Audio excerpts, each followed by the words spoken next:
The Midnight Hunt. It's been a few years since that weekend at the remote cabin, but I can't forget how it all started. We were a group of 5 friends: Alex, Sophie, Ethan, Olivia, and me. We were tired of our everyday routines and needed a break from the usual grind. So, we decided to rent a cabin deep in the woods for a getaway. When we got to the cabin, it was pretty much what you'd expect: a rustic place, surrounded by tall trees that made the whole area feel a bit eerie. The cabin itself looked like it had seen better days, with peeling paint and a roof covered in moss. It was kind of charming in its own way, though. We arrived just before sunset. The air was thick with the smell of pine, and the ground was soft underfoot. You could hear the wind rustling through the trees and the occasional chirping of birds. It was peaceful, like a scene from a postcard. As the sun went down, we gathered around a fire pit outside. We had a couple of beers and shared some stories, just enjoying each other's company. The crackling fire added to the atmosphere, casting weird shadows that made us jump a few times. That night, we laughed, joked, and talked about old times. We didn't have a care in the world, and it felt like we were on the brink of a memorable adventure. Little did we know what the woods had in store for us. Looking back now, maybe there were some signs that things weren't quite right, but we were too caught up in the moment to notice. The woods that had seemed inviting during the day took on a different vibe at night. There was a strange feeling in the air, but we brushed it off. The night started off pretty normal. We'd been sitting around the fire, talking about everything and nothing, and sharing a few more beers. It was relaxing, just what we needed. Then Alex decided to go to grab some firewood. We figured it was no big deal. We all needed firewood, and it was a good excuse to stretch his legs. He said he'd be back in a few minutes, so we didn't think much of it.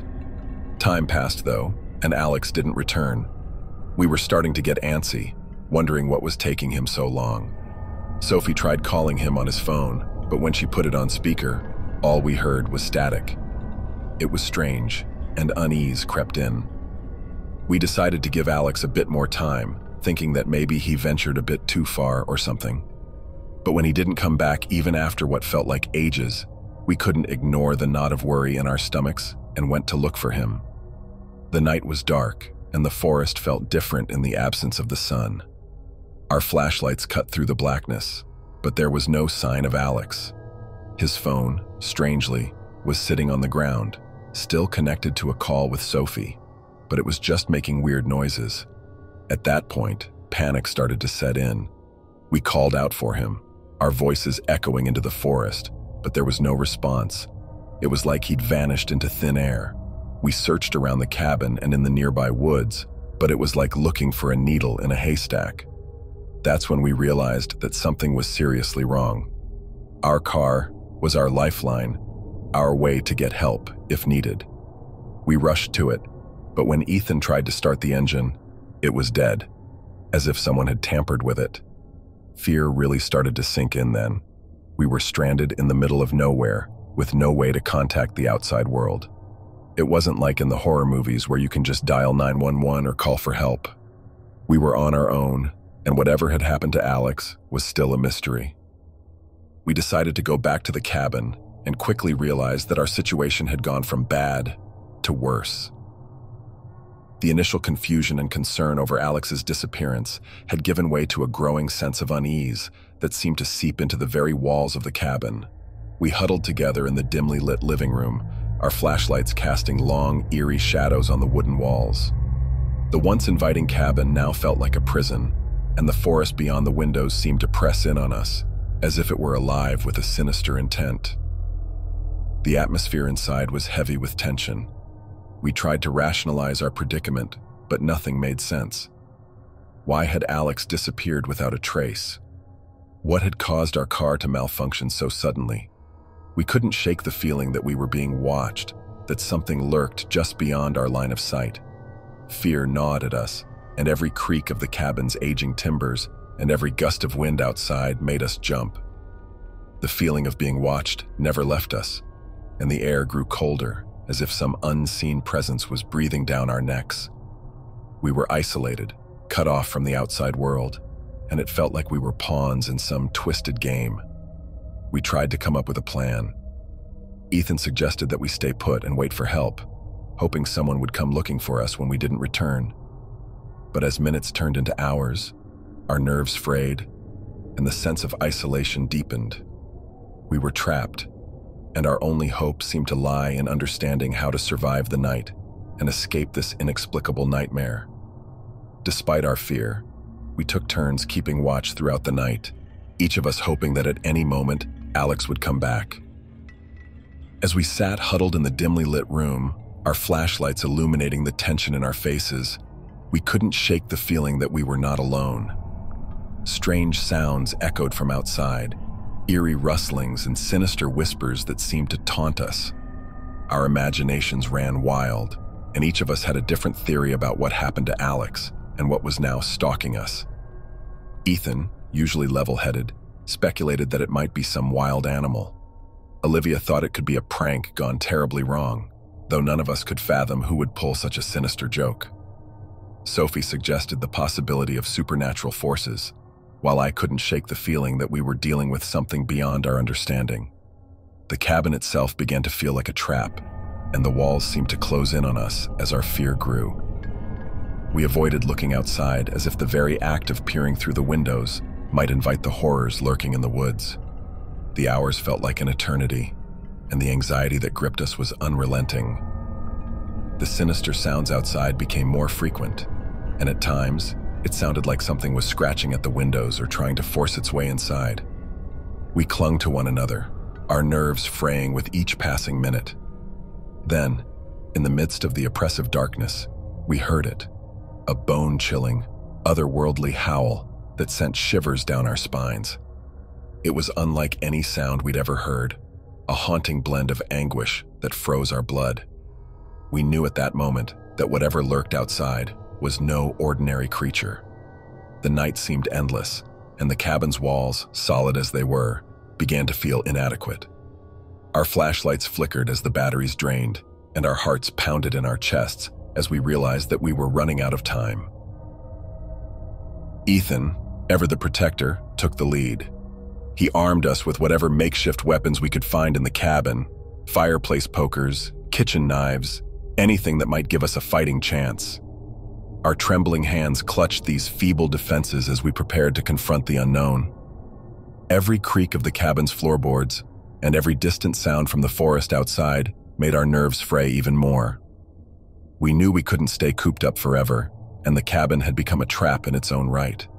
It was a matter of survival now, and we had to face whatever lurked in the darkness. Ethan made a plan. We'd make a break for our car, hoping that it would start and carry us away from this nightmare. We would stick together, moving as quietly as possible, and use our flashlights sparingly to avoid drawing attention. It was a slim chance, but it was the only one we had. As we made our way through the cabin, the silence was deafening. We strained our ears for any sign of the creature, but it remained elusive. The eerie howls from earlier had subsided, leaving an unsettling stillness in their wake. When we reached the front door, we braced ourselves for what lay beyond. Ethan slowly turned the door knob, and with bated breath, we stepped out into the cold night. The forest loomed around us, the trees like silent sentinels in the darkness. We moved in a tight formation, our flashlights casting eerie beams into the night. Every step was weighed down by the fear that at any moment, the creature might pounce. Our car came into view, and we quickened our pace, relief flooding our hearts. But just as hope began to flicker, a guttural growl echoed from the shadows. Our flashlights revealed a glimpse of glowing eyes and a hulking silhouette, and terror seized us. Ethan, driven by fear and desperation, lunged at the creature with a fireplace poker, striking it with all his might. The creature let out a shriek of pain and anger, and a chaotic struggle ensued. We joined the fray, fighting with all our strength against the nightmarish intruder. But it was a futile battle. The creature, though injured, proved to be a formidable adversary, its strength and resilience beyond anything we could have imagined. With a final bone-chilling screech, it retreated into the shadows, leaving us battered and shaken. We realized that our attempts to fend off the creature were in vain, and we had no choice but to retreat to the safety of the cabin. Gasping for breath, we sprinted back, our hearts pounding in our chests. As we reached the cabin and slammed the door shut, a sickening realization washed over us. Olivia was missing. We frantically called out for Olivia, but there was no response. We had been so consumed by the battle with the creature that we hadn't noticed her absence until now.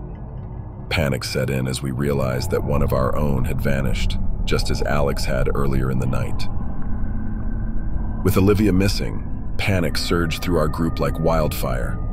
We couldn't fathom how she had disappeared right under our noses, and the fear that the creature had taken her intensified our desperation. Ethan, still clutching the fireplace poker, made a swift decision. We couldn't leave Olivia behind, not in the clutches of whatever malevolent force lurked in the woods. We had to go back out, search for her, and bring her back to safety. Our flashlights flickered to life once more, and we cautiously stepped back into the frigid night, our hearts heavy with worry.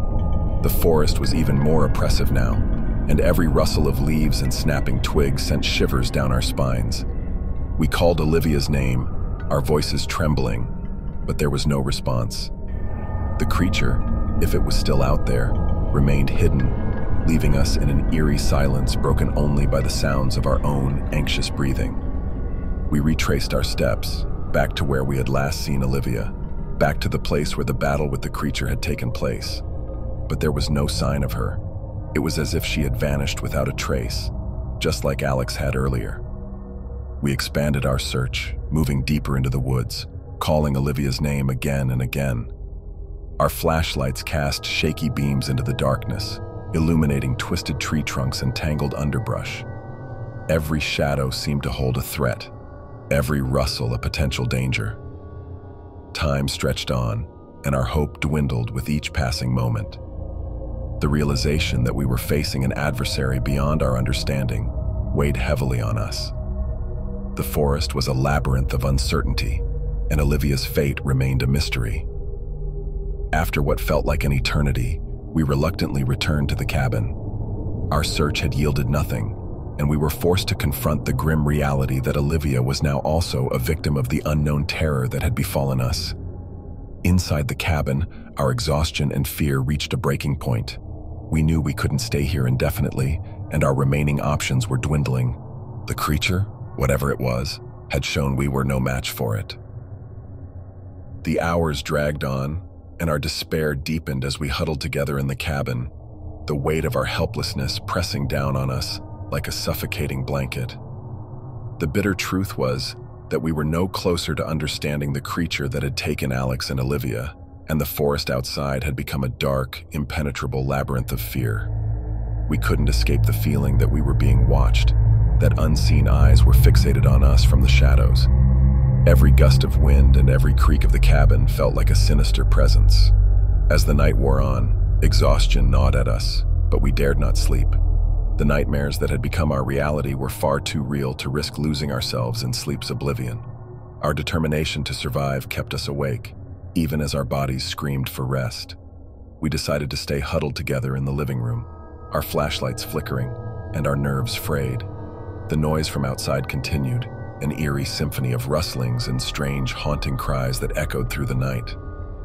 But as the first light of dawn began to break over the horizon, something changed. The noises outside, the eerie whispers and otherworldly howls, started to fade. With each passing moment, they grew quieter, as if the approaching dawn had driven the creature away. As the morning light filtered into the cabin, we cautiously approached the windows and peered outside.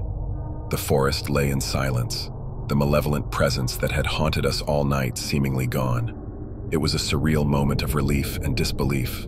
The creature, whatever it was, had departed with the arrival of daylight, leaving us shaken and bewildered. With the morning light came a sense of eerie calm. The creature that had haunted us throughout the night had vanished, leaving us with a chilling uncertainty. We ventured outside, looking everywhere for any sign of Olivia and Alex, but they remained elusive, as if swallowed by the very darkness that had shrouded us. Exhausted and shaken to our cores, we knew that our only option was to leave the cabin behind. We had survived the night, but the mysteries of that harrowing experience still weighed heavily on our minds. We couldn't explain the creature's sudden departure with the dawn, and we were left with an unsettling sense of unfinished business. Reluctantly, we made our way back to the car, the same vehicle that had malfunctioned so mysteriously the previous night. Miraculously, this time, it started without a hitch, as if the malevolent force that had plagued us had finally released its grip. As we drove away from that accursed cabin and the forest that had held us captive, our minds raced with questions. What had happened to Alex and Olivia? What was the true nature of the creature that had terrorized us? Desperation gnawed at us, and we decided to seek out help. We drove for what felt like hours, searching for any signs of civilization. The forest seemed endless, and the roads twisted and turned in ways that disoriented us. Our cell phones had no signal, and the isolation of the wilderness was unforgiving. As the day wore on, we finally came across a small town, nestled at the edge of the forest. We rushed into a local diner, frantic and disheveled, and begged for assistance. The townsfolk listened to our harrowing tale with a mixture of disbelief and concern. They assured us that they would organize a search party to find our missing friends. But hours turned into days, and those days turned into weeks. Despite the efforts of the townspeople, there was no trace of Olivia and Alex. It was as if they had vanished into thin air, leaving behind only questions and a sense of profound loss. In the years that followed, we tried to put the horrors of that night behind us, but the memories lingered. We had escaped the clutches of the creature, but the fate of our friends haunted our thoughts. The woods held their secrets close, and the cabin remained a dark enigma, a place we dared not revisit.